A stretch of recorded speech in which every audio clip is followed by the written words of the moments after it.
Hello everyone, welcome to Omni GS academy. यहाँ पर हम एसएससी सीजीएल 2026 के लिए एजुकेटिव बेस्ड जीके का क्लास 14 करने वाले हैं, जहाँ पर हम 25 एमसीक्यूज करते हैं, डिटेल में इसके कॉन्सेप्ट को समझते हैं और इसी के साथ हर क्लास में हम 5 करंट अफेयर्स भी रिवाइज करते हैं, जो कि आने वाले एसएससी सीजीएल 2026 के एग्ज़ाम के लिए काफ़ी ज़्यादा बेनिफिशियल होगा। अगर आप पहली बार इस चैनल पर विजिट कर रहे हैं तो आपको यहाँ से स्टार्ट नहीं करना है। चैनल के प्लेलिस्ट में जाइएगा, वहाँ पर आपको एसएससी सीजीएल 2026 का एक्सक्लूसिव बैच नाम का प्लेलिस्ट मिलेगा। वहाँ पर आपको क्लास 1 से स्टार्ट करना है, क्योंकि इस सीरीज़ में हम बहुत सारी चीज़ों को पढ़ रहे हैं। तो जो कॉन्सेप्ट या जो भी चीज़ें हमने पहले पढ़ी हैं उनको हम बार बार यहाँ पर रिपीट नहीं कर रहे हैं, जिससे कि आपका टाइम भी कम लगे और हम नए कॉन्सेप्ट को और ज़्यादा यहाँ पर देख पाएँ, उसको रिवाइज कर पाएँ। तो इसी वजह से क्लास 1 से आप देखिएगा, बहुत सारी चीज़ें हमने ऑलरेडी 13 क्लासेस में कवर कर ली हैं। इसी वजह से सभी क्लासेस आपको 1.5 आवर से ज़्यादा की दिखेंगी। ये हमारे एक्सक्लूसिव बैच का पार्ट है, जहाँ पर क्लासेस यूट्यूब पर हैं, लेकिन इसका जो स्टडी मटेरियल है वो ग्रुप में मिलता है। तो चलिए यहाँ पर बिना किसी देरी के इस वीडियो को स्टार्ट करेंगे क्वेश्चन नंबर 1 से। पहले क्वेश्चन में लिखा हुआ है, what material were the double storied gates of Purana Qila primarily built with. पुराना किला के 2 मंजिला द्वार मुख्यतः किस सामग्री से निर्मित किए गए थे? तो राइट आंसर यहाँ पे हो जाएगा ऑप्शन बी, ये रेड सैंडस्टोन का बनाया गया था। अगर आपसे पूछा जाए कि ये जो पुराना किला है उसको बनवाया किसने था, तो हुमायूं ने दीन पनाह सिटी को इस्टेब्लिश किया था। वहाँ पर बहुत सारे स्ट्रक्चर बनवाए थे, लेकिन जब हुमायूं को डिफीट कर दिया जाता है शेर शाह सूरी के द्वारा और यहाँ की सभी चीज़ों को कैप्चर कर लिया जाता है, तो ये जो पुराना किला का डबल स्टोरीड गेट्स है ये पर्टिकुलरली बनवाया जाता है शेर शाह सूरी के द्वारा। तो ये यहाँ से आप याद रख सकते हैं, पर्टिकुलरली यहाँ पर हम इस गेट की बात कर रहे हैं। अगला क्वेश्चन है, फिल इन द ब्लैंक्स आपसे पूछा गया है, the Tusu festival is primarily celebrated regionally around the areas of dash and Raidih. तो ये काफ़ी डीप में क्वेश्चन पूछा हुआ है। हमने झारखंड के सभी इंपॉर्टेंट फेस्टिवल्स को प्रीवियस क्लासेस में बहुत ही डिटेल के साथ में कवर किया हुआ है, लेकिन यहाँ पर आपसे पूछा गया है कि टूसू फेस्टिवल जो है ये किस एरिया में सेलिब्रेट किया जाता है। तो ऑप्शन बी यहाँ पर राइट आंसर हो जाएगा। बुंदू और रायडीह जो है इन एरियाज में टूसू फेस्टिवल को मनाया जाता है। यहाँ पर हम झारखंड के फेस्टिवल फिर से रिवाइज नहीं करेंगे, क्योंकि ऑलरेडी कवर कर लिया गया है। क्वेश्चन नंबर 3 है यहाँ पर, who is credited with developing the modern notation system for Hindustani classical music and composing the क्रमिक पुस्तक मालिका।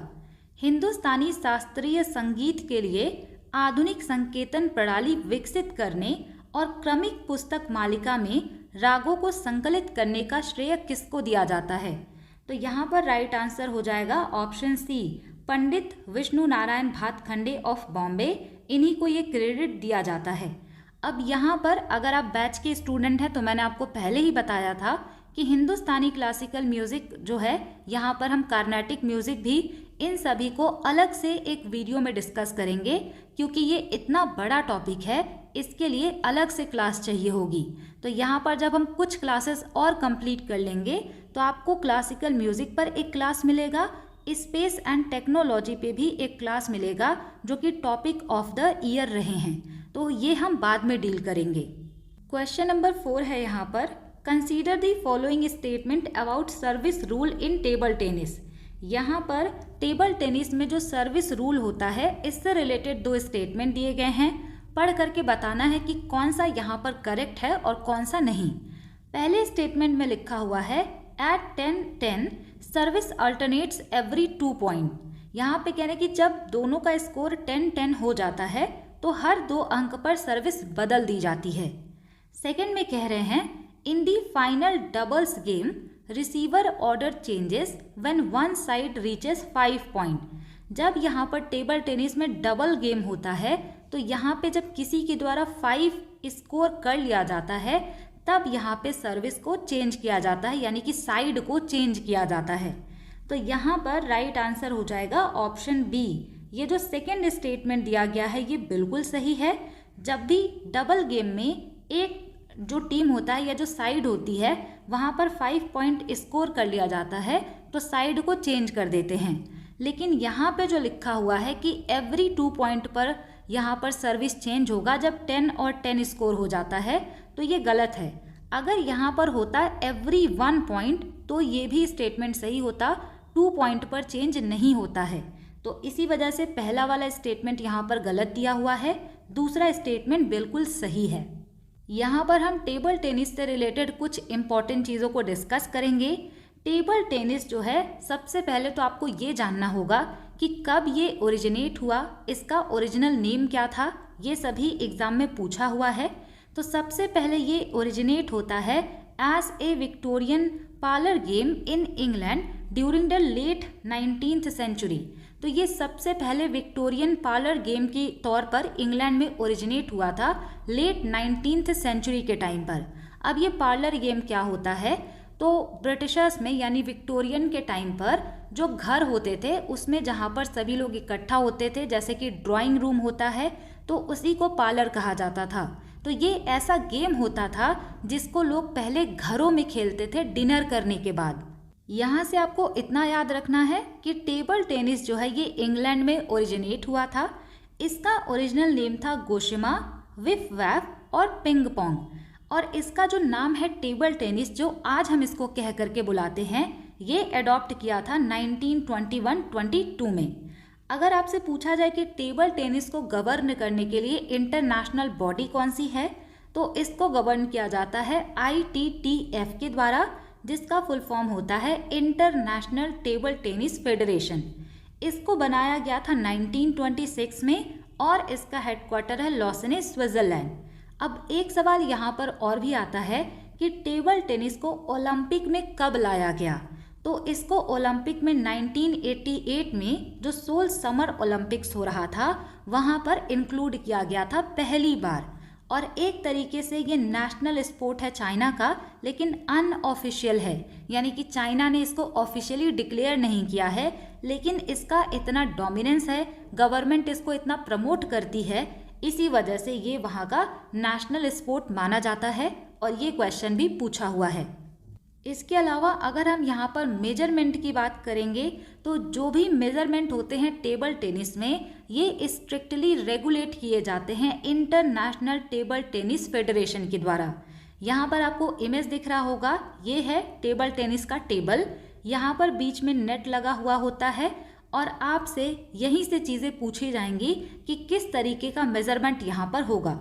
तो सबसे पहले तो आपसे ये पूछा जाएगा कि टेबल का लेंथ कितना होता है। तो टेबल का लेंथ यहाँ पर होता है 2.74 मीटर। अगर आप इसको फीट में बताएंगे तो 9 फीट हो जाएगा। वहीं पर टेबल की विड्थ यानी कि चौड़ाई अगर आपसे पूछी जाए तो ये हो जाएगा 1.525 मीटर, जो कि 5 फीट होता है। अगर आपसे पूछा जाए कि टेबल की हाइट यहाँ पर कितनी होगी, तो टेबल की हाइट यहाँ पर होती है 0.76 मीटर, जिसको आप सेंटीमीटर में कहेंगे तो ये हो जाएगा 76 सेंटीमीटर।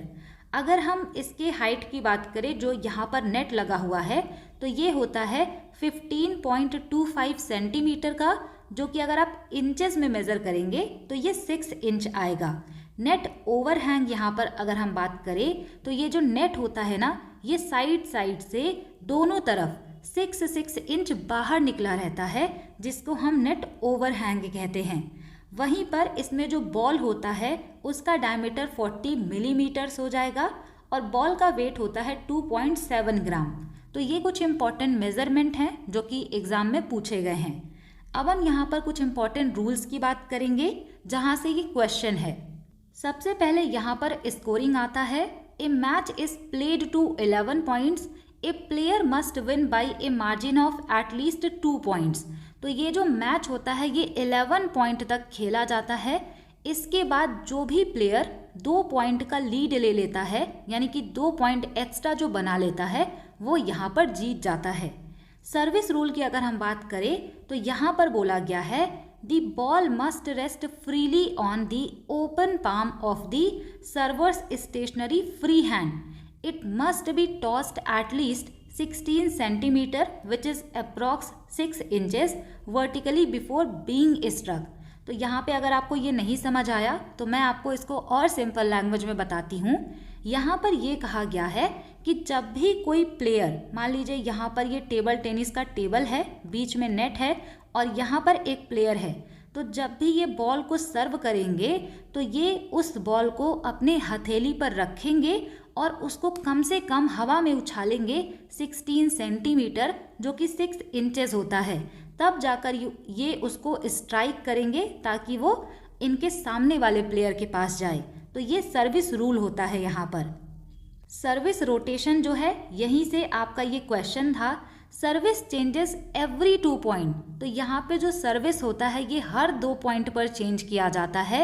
लेकिन इफ़ दी स्कोर रीचेस 10-10, यानी कि जब यहाँ पर दोनों पार्टी का स्कोर इक्वल हो जाता है 10 और 10, इसको ड्यूस कहते हैं, तो सर्विस यहाँ पर चेंज होता है आफ्टर एवरी सिंगल पॉइंट। तो आप देख पा रहे हैं कि डिटेल में क्वेश्चन आते हैं एग्जाम में, तो आपको प्रिपेयर रहना पड़ेगा। सर्विस वैसे जनरली 2 पॉइंट पर चेंज होता है, लेकिन जब यहाँ पे इक्वल स्कोर हो जाता है 10-10 का, तो सर्विस यहाँ पर एवरी सिंगल पॉइंट पर चेंज होता है। और यहाँ पर देखिए लिखा हुआ था कि जब 10 और 10 स्कोर होता है तो 2 पॉइंट पर यहाँ पर चेंज होता है, तो ये गलत है, 1 पॉइंट पर होगा। नेक्स्ट यहाँ पर हम बात करेंगे लेट की। लेट क्या होता है? सिंपल भाषा में लेट का मतलब होता है कि बॉल को फिर से सर्व करना। मान लीजिए यहाँ पर टेबल टेनिस में जो एक प्लेयर है, इन्होंने बॉल को सर्व किया अपने अपोनेंट को, तो ये जो बॉल है अगर ये नेट को टच करते हुए चली जाती है तो इसको गलत माना जाता है। तो लेट यहाँ पर जब बोला जाता है तो फिर से बॉल को सर्व करना होता है। यहाँ पे वही लिखा हुआ है, if the ball touches the net during a serve but otherwise lands correctly it is a let and serve is replayed. यानी कि बॉल यहाँ पर करेक्टली सर्व किया गया हो, लेकिन फिर भी अगर वो नेट को टच करते हुए चली जाती है तो फिर से यहाँ पर उसको सर्व फिर से किया जाएगा, रीप्ले किया जाएगा। अब यहाँ पर आता है डबल सर्विसेज। जब यहाँ पर टेनिस में डबल्स का मैच खेला जाता है तो चीज़ें काफ़ी डिफरेंट होती हैं, रूल यहाँ पर डिफरेंट होता है। इन doubles the serve must always cross diagonally from the server's right hand court to the receiver's right hand court। Doubles में क्या होता है, टेबल टेनिस में यहाँ पर भी 2 प्लेयर होंगे और यहाँ पर भी 2 प्लेयर होंगे। डबल्स में जो सर्वर होता है, जो बॉल को सर्व करते हैं, उनको अपने राइट हैंड कोर्ट से सर्व करना होता है और वो सामने वाले प्लेयर के राइट हैंड कोर्ट में जाना चाहिए, जिसको हम क्रॉस कोर्ट कहते हैं। ये कुछ इंपॉर्टेंट रूल्स होते हैं। अब यहाँ पे हम बात करेंगे टर्मिनोलॉजी की, जो कि 1 लाइनर में भी पूछ लिया जाता है एग्जाम में। सबसे पहले यहाँ पे आता है रैले। रैले जो है the period during which the ball is in play, यानी कि बॉल जब तक हवा में है, प्ले में है, इस तरीके से ये वाले प्लेयर ने इसको स्ट्राइक किया, इसने भी इसको स्ट्राइक किया, यानी जब तक ये बॉल इधर उधर हो रहा है, जब तक ये प्ले में है, उसको रैले बोलते हैं। स्ट्रोक की बात करेंगे तो आपको टेबल टेनिस में 4 टाइप के स्ट्रोक दिखेंगे, यानी किस तरीके से बॉल को यहाँ पर स्ट्राइक करेंगे। तो लूप होता है, स्मैश, पुश एंड चॉप। ट्विडल की अगर हम बात करें तो यहाँ पे जो रैकेट होता है टेबल टेनिस का, उसको हाथ से रोटेट किया जाता है, डिफरेंट रबर सरफेसेस का यूज़ करते हुए, उसको ट्विडल कहते हैं। इसके अलावा यहाँ पर शेक हैंड और पेन होल्ड देखने को मिलेगा। ये 2 स्टाइल होते हैं जिससे रैकेट को पकड़ा जाता है। The 2 primary types of racket grips. Blade यहाँ पर अगर आपसे पूछा जाए क्या होगा, तो जो रैकेट होता है उसका वुडन पार्ट ब्लेड कहलाता है। नेक्स्ट यहाँ पे बात करेंगे बनाना फ्लिक की। बनाना फ्लिक जो होता है, यहाँ पे रैकेट से कर्व बनाते हुए बनाना शेप का, जैसे इस तरीके से ट्रैजेक्टरी जब यहाँ पे खेला जाएगा तो उसको बनाना फ्लिक कहेंगे। ड्यूस जो होता है ये एक टाई होता है जहाँ पर दोनों प्लेयर का स्कोर इक्वल होता है और वो होता है 10 और 10। यहाँ से जो भी प्लेयर 2 पॉइंट स्कोर कर लेता है वो जीत जाता है। इसके अलावा टेबल टेनिस में लव स्कोर होता है, जिसका भी यहाँ पर 0 पॉइंट होता है तो उसको हम लव स्कोर कहते हैं। और अगर यहाँ पे आपसे पूछा जाए कि लव ऑल किससे रिलेटेड है, तो ये भी टेबल टेनिस से रिलेटेड है। जब भी दोनों प्लेयर का 0-0 स्कोर हो तो उसको लव ऑल कहते हैं, और अगर किसी एक प्लेयर का स्कोर 0 है तो उसको लव कहा जाता है। ये भी कई बार रिपीट हुआ है। यहाँ पर हमने टर्मिनोलॉजी जान ली। अब आप ये भी जान लीजिए कि वर्ल्ड टेबल टेनिस चैंपियनशिप पहली बार लंदन में खेला गया था 1926 में, जब इंटरनेशनल टेबल टेनिस फेडरेशन बना था, जिसका हेडक्वार्टर लॉसने स्विट्जरलैंड में है। अब हम यहाँ पर बात करेंगे कुछ important Indian table tennis player की, जहाँ पर आपको 2 लोगों के यहाँ पर इमेज दिख रहे होंगे। पहले यहाँ पे हैं अचंता शरद कमाल और दूसरा यहाँ पे हो जाएंगी मनिका बत्रा। अचंता शरद कमाल जो है, इनके अचीवमेंट की बात करते हैं। He is 13 time national champion, 13 बार इन्होंने नेशनल चैम्पियनशिप जीती है। 13 कॉमनवेल्थ गेम का इन्होंने मेडल जीता है, जिसमें इन्होंने 7 गोल्ड जीते हैं। इनको मेजर ध्यानचंद खेल रत्न अवार्ड दिया गया 2022 में, अर्जुना अवार्ड दिया गया 2004 में और पद्मश्री दिया गया 2019 में। नेक्स्ट यहाँ पे मनिका बत्रा हैं। ये फर्स्ट इंडियन वुमेन हैं to win a Commonwealth Games individual gold. ये पहली इंडियन वुमेन है जिन्होंने कॉमनवेल्थ गेम्स में किसी भी स्पोर्ट में गोल्ड जीता है, इंडिविजुअल गोल्ड 2018 में। इसी के साथ में ये फर्स्ट इंडियन वुमेन हैं to reach the round of 16 at the Tokyo Olympics and Paris Olympics. ये पहली इंडियन वुमेन हैं जो कि टोक्यो और पेरिस ओलंपिक्स के राउंड 16 तक पहुंची हैं। ये फर्स्ट इंडियन वुमेन हैं जिन्होंने मेडल जीता है एशियन कप में, ब्रॉन्ज इन्होंने जीता था 2022 में। इनको मेजर ध्यानचंद खेल रत्न अवार्ड इनसे 2 साल पहले दिया गया था। अर्जुना अवार्ड काफ़ी बाद में यानी कि 2018 में मिला और ये फर्स्ट इंडियन हैं to win the International Table Tennis Federation breakthrough star award in 2018। काफ़ी बड़ी बात होती है ये, इन्होंने ये अवार्ड भी जीता है। अब यहाँ पे कुछ और भी इम्पॉर्टेंट टेबल टेनिस प्लेयर हैं जिनका इमेज नहीं लगा हुआ है, लेकिन आपको इनके बारे में भी जानना चाहिए। यहाँ पे पहले हो जाएंगे साथियान ज्ञानशेखरन। इनके अचीवमेंट की बात करेंगे तो ये फर्स्ट इंडियन हैं to break into the International Table Tennis Federation world top 25, यानी ये ITTF के वर्ल्ड टॉप 25 में आए थे, पहले इंडियन थे। इन्होंने बेल्जियम ओपन जीता हुआ है, कॉमनवेल्थ गोल्ड मेडल जीता है 2018 एंड 2022 में। 2018 में इनको भी अर्जुना अवार्ड दिया गया था और यहाँ पे आप ध्यान रखिएगा कि मनिका बत्रा को भी 2018 में ही अर्जुना अवार्ड मिला था। इसके अलावा यहाँ पे श्रीजा अकुला हैं। इनको कॉमनवेल्थ गेम गोल्ड मेडल मिला था मिक्स्ड डबल्स में 2022 में।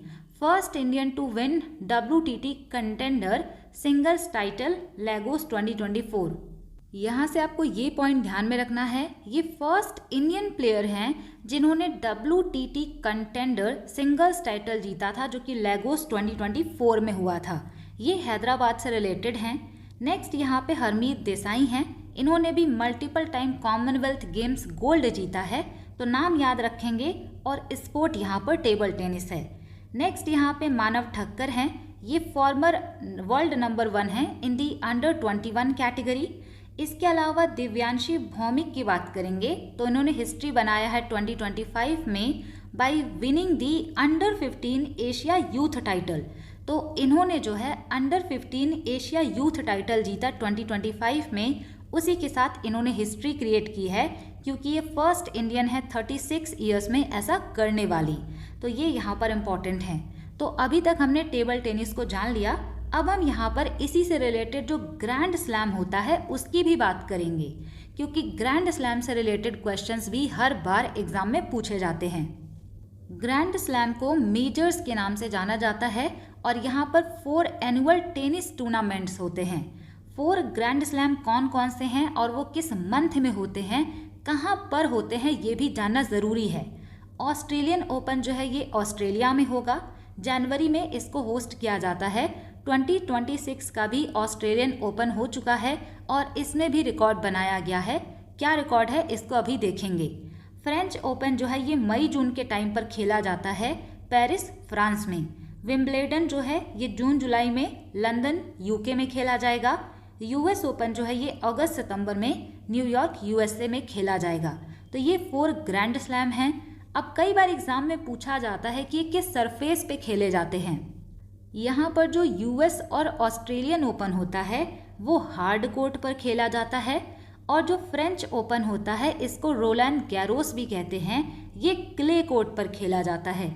विंबलेडन ग्रास यहाँ पर कोर्ट पर खेला जाता है, ये ओल्डेस्ट एंड फास्टेस्ट है ग्रैंड स्लैम में। अगर हम हिस्ट्री की बात करेंगे तो यूएस ओपन एक ऐसा यहाँ पर ग्रैंड स्लैम है जो कि पहले तीनों सर्फेसेस पर खेला गया है, ग्रास सरफेस पर भी, क्ले एंड हार्ड कोर्ट पर भी। अब यहाँ पर हम मेजर टर्मिनोलॉजी की बात करेंगे। कई बार करंट अफेयर्स में कुछ ऐसे टर्म आ जाते हैं जो कि हमें नहीं पता होता कि ये क्या है, जिसकी वजह से चीज़ें याद रखने में डिफ़िकल्टी होती है। तो यहाँ पर देखिए सबसे पहला वर्ड आता है ग्रैंड स्लैम। ग्रैंड स्लैम क्या होता है? Winning all 4 title in a single calendar year. जब कोई भी प्लेयर एक ही ईयर में चारों टाइटल को जीत लेता है तो हम कहते हैं कि उन्होंने ग्रैंड स्लैम को जीत लिया है। दूसरा यहाँ पे होता है career grand slam, winning all 4 title at any point in a player's career. तो यहाँ पर भी कोई ऐसा प्लेयर जिसने 4 टाइटल्स, जो यहाँ पे Australian Open, US Open, Wimbledon and यहाँ पे फ्रेंच ओपन है, इन सभी को अपने कैरियर के टाइम पर कभी भी अगर चारों को जीत लिया है तो उसको कैरियर ग्रैंड स्लैम कहते हैं। इन दोनों में डिफरेंस क्या है? जब आप 1 साल के अंदर इसको जीतेंगे तो ग्रैंड स्लैम होगा, और अपने कैरियर में किसी भी पॉइंट पर चारों को अगर आप जीतेंगे, यानी कि आपने 1 साल में एक ओपन जीता, दूसरे साल में दूसरा, 2-3 साल बाद कोई और, इस तरीके से यहाँ पे टाइम का बाउंडेशन नहीं होता, तो उसको कैरियर ग्रैंड स्लैम कहा जाता है। इसके अलावा यहाँ पर एक और टर्म आता है golden slam, winning all 4 grand slams plus an Olympic gold medal in the same calendar year. अगर किसी प्लेयर ने एक ही साल में 4 ग्रैंड स्लैम जो है उसको जीत लिया और इसी के साथ में एक ओलंपिक मेडल भी जीत लिया तो उसको हम गोल्डन स्लैम कहते हैं, और ऐसा किया है स्टेफी ग्राफ ने 1988 में। अब हम यहाँ पर नोटेबल रिकॉर्ड्स की बात करेंगे 2026 के अकॉर्डिंग, क्योंकि यहाँ पर आप टाइम देखिए, ऑस्ट्रेलियन ओपन 2026 का यहाँ पर होस्ट किया जा चुका है, तो इसी के साथ में कुछ रिकॉर्ड्स भी बने हैं। मोस्ट मेंस का सिंगल टाइटल जीतने वाले हैं नोवाक जोकोविक, 24 टाइटल्स इन्होंने जीता है। मोस्ट वुमेन सिंगल टाइटल्स जो है ये मार्गरेट कोर्ट ने जीता है, 24 टाइटल, और सेरेना विलियम्स ने इसको जीता है 23 टाइटल्स इन दी ओपन एरा। यहाँ पर देखिए एक और टर्म आ गया है ओपन एरा। तो ओपन एरा क्या है? पहले ये जो ग्रैंड स्लैम होता था, जो भी ओपन होता था, इसको केवल और केवल जो शौक से खेलते थे उन्हीं को खेलना अलाउड था। जब यहाँ पर प्रोफेशनल प्लेयर को अलाउ किया गया ग्रैंड स्लैम खेलने के लिए, उसी ईयर से स्टार्ट हो जाता है ओपन एरा। तो ओपन एरा में 23 टाइटल जीता है सेरेना विलियम्स ने, और मार्गरेट कोर्ट जो है ये बहुत पहले से खेलती आ रही हैं, तो इन्होंने 24 टाइटल जीते हैं। किंग ऑफ क्ले कहा जाता है राफेल नडाल को, क्योंकि इन्होंने क्ले कोर्ट पर खेले जाने वाले फ्रेंच ओपन के 14 टाइटल्स जीते हैं। यहाँ पर अब हम कैरियर माइलस्टोन भी जान लेते हैं। 2026 का जो ऑस्ट्रेलियन ओपन हुआ है उसको जीता है कार्लोस अल्कराज ने, और ये यंगेस्ट बन गए हैं जिन्होंने कैरियर ग्रैंड स्लैम पूरा किया हुआ है, यानी कि अपने कैरियर में अब इन्होंने चारों ओपन एक एक बार जीत लिया है। ये 22 इयर्स के हैं और इन्होंने राफेल नडाल का यहाँ पर रिकॉर्ड ब्रेक किया है। इन्होंने 24 इयर्स की एज में कैरियर ग्रैंड स्लैम पूरा किया था। ईगा स्वाटिक जो हैं इन्होंने विंबलेडन जीता, और इसी के साथ में इन्होंने अपना मेजर जीत लिया है ऑन एवरी सरफेस, यानी कि क्ले पर इन्होंने फ्रेंच ओपन जीता है, हार्ड कोर्ट पर यूएस और ग्रास पर विंबलेडन जीता है। Jannik Sinner became the first Italian to win Wimbledon in 2025। तो जैनिक सिनर पहले इटालियन पर्सन बने हैं जिन्होंने विंबलेडन जीता है 2025 में। Elena Rybakina became the first Kazakh player to win the Australian Open 2026। तो एलिना रैबिकिना ने ऑस्ट्रेलियन ओपन का विमेंस का सिंगल टाइटल जीता है, और इसी के साथ में ये पहली कजाकिस्तान की प्लेयर बनी हैं जिन्होंने ऑस्ट्रेलियन ओपन जीता। यहाँ पर आप ग्रैंड स्लैम के विनर देख सकते हैं, ये 2025 का है और 2026 में अभी केवल ऑस्ट्रेलियन ओपन हुआ है। ऑस्ट्रेलियन ओपन 2025 में मेंस का जैनिक सिनर ने जीता था, वुमेन्स का मैडिसन कीज ने। फ्रेंच ओपन में मेंस का टाइटल कार्लोस ने जीता, वुमेन्स का कोको गाफ ने। विंबलेडन का यहाँ पर जैनिक सिनर ने जीता था, वुमेन्स का ईगा स्वाटिक ने। यूएस ओपन का मेंस सिंगल टाइटल कार्लोस ने जीता था, वुमेन्स का आर्यना सैबलेंका ने। 2026 का जो ऑस्ट्रेलियन ओपन हुआ है, यहाँ पर मेंस में कार्लोस अल्कराज ने जीता है, वुमेन्स में एलिना ने। अब हम यहाँ पर क्वेश्चन नंबर 5 पर मूव करेंगे। आई होप आपको ये जो कीवर्ड्स हैं और जो चीज़ें हैं वो समझ में आई होंगी। क्वेश्चन नंबर 5 यहाँ पर हम देखते हैं। यहाँ पर लिखा हुआ है, under the Pitt's India act what restriction was placed on the governor general and council. Pitt's India act के तहत गवर्नर जनरल और काउंसिल पर क्या प्रतिबंध लगाया गया? तो यहाँ पर राइट आंसर हो जाएगा option C, they were forbidden to declare war और मेक ट्रीटीज विदाउट अप्रूवल। उनको ये अनुमति नहीं दी गई कि बिना परमिशन के वो युद्ध की घोषणा करें या फिर कोई संधि करें। तो ये यहाँ पर मेजर चेंज किया गया था पिट्स इंडिया एक्ट में। अब जो भी ब्रिटिशर्स के टाइम पर एक्ट पास हुए थे, इनको भी हमने क्लास 2nd या 3rd में डिस्कस किया है कम्प्लीटली, लेकिन फिर भी यहाँ पर हम पिट्स इंडिया एक्ट को एक बार और डिटेल में रिवाइज करेंगे। पिट्स इंडिया एक्ट आता है 1784 में। ईयर अपने आप में इम्पॉर्टेंट है, ऑलरेडी पूछा गया है। पहला चेंज यहाँ पर किया गया था the dual system control. Dual system control क्या है? तो यहाँ पर देखिए, for the first time the companies commercial and political activities were separated. पहली बार कंपनी का जो कॉमर्शियल और पॉलिटिकल अफेयर था उसको अलग किया गया। यहाँ पर कोर्ट ऑफ डायरेक्टर्स थे जो कि कॉमर्शियल मैटर्स को देखते थे, बोर्ड ऑफ कंट्रोल थे जो कि 6 मेंबर का नया बॉडी बनाया गया था, ये पॉलिटिकल मैटर्स को देखते थे। पॉलिटिकल मैटर्स क्या थे? जैसे कि सिविल, मिलिट्री एंड रेवेन्यू के मैटर इनके द्वारा देखे जाते थे, और बोर्ड ऑफ कंट्रोल को इंग्लैंड में इस्टेब्लिश किया गया था। इसके अलावा ब्रिटिश पोजेशंस, ये जो पिट्स इंडिया एक्ट है 1784 का, यहाँ पर पहली बार कंपनी ने अपनी टेरिटरीज को ब्रिटिश पोजेशंस इन इंडिया कहा था for the first time. Already exam में पूछा हुआ है, क्योंकि हम जो भी करते हैं कोई भी इररिलेवेंट पॉइंट यहाँ पर नहीं देखते। सारी चीज़ें जब इम्पॉर्टेंट होती हैं तभी मैं इंक्लूड करती हूँ, जिससे कि आपका टाइम वेस्ट ना हो और सारी चीज़ें आपको रेलेवेंट मिलें। दूसरा यहाँ पे चेंज किया गया था changes to the executive council. Executive council में 2 चेंजेस किए गए थे। पहला यहाँ पर साइज रिड्यूस कर दिया गया था, दूसरा यहाँ पे था कास्टिंग वोट का। गवर्नर जनरल का जो काउंसिल होता था वो 4 मेंबर्स का होता था, लेकिन पिट्स इंडिया एक्ट के द्वारा इसको 3 मेंबर्स का कर दिया गया, including the commander in chief. अब यहाँ पे ऐसा हो गया कि गवर्नर जनरल अगर चाहते तो केवल 1 मेंबर के अप्रूवल से ही वो कोई भी चीज़ यहाँ पर कोई भी डिसीजन पास कर सकते थे, ले सकते थे। यहाँ पे है the reduction allowed the governor general to pass any decision with the support of just 1 member by using his casting vote to break 1-1 tie. यानी कि मान लीजिए 2 यहाँ पर जो मेंबर हैं उनमें से एक ने यस बोला, दूसरे ने यहाँ पर नो बोला। अब यहाँ पे गवर्नर जनरल के ऊपर है, उनको कास्टिंग वोट दे दिया गया। वो अगर चाहेंगे तो यस बोल देंगे तो पास हो जाएगा, नो बोल देंगे तो पास नहीं होगा। यानी कि पूरी तरीके से अब इनके पास कंट्रोल आ गया था कास्टिंग वोट की वजह से। तीसरा यहाँ पे जो पॉइंट है, क्वेश्चन यहीं से है, restrictions on military and diplomacy. यहाँ पे बोला गया no unauthorised war. Governor general को स्ट्रिक्टली यहाँ पर मना कर दिया गया फ्रॉम डिक्लेयरिंग वॉर और signing treaties with Indian princes without the prior approval of board of control.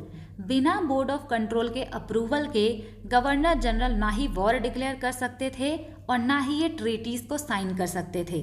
Non expansion policy, इस एक्ट में एक्सप्लिसिटली यानी बहुत ही क्लियरली ये बोला गया कि यहाँ पर जो इंडिया है यहाँ पर नॉन एक्सपेंशनिस्ट पॉलिसी अपनानी है, कॉन्क्वेस्ट नहीं करना है, जो कि इसका अपोजिट हुआ था।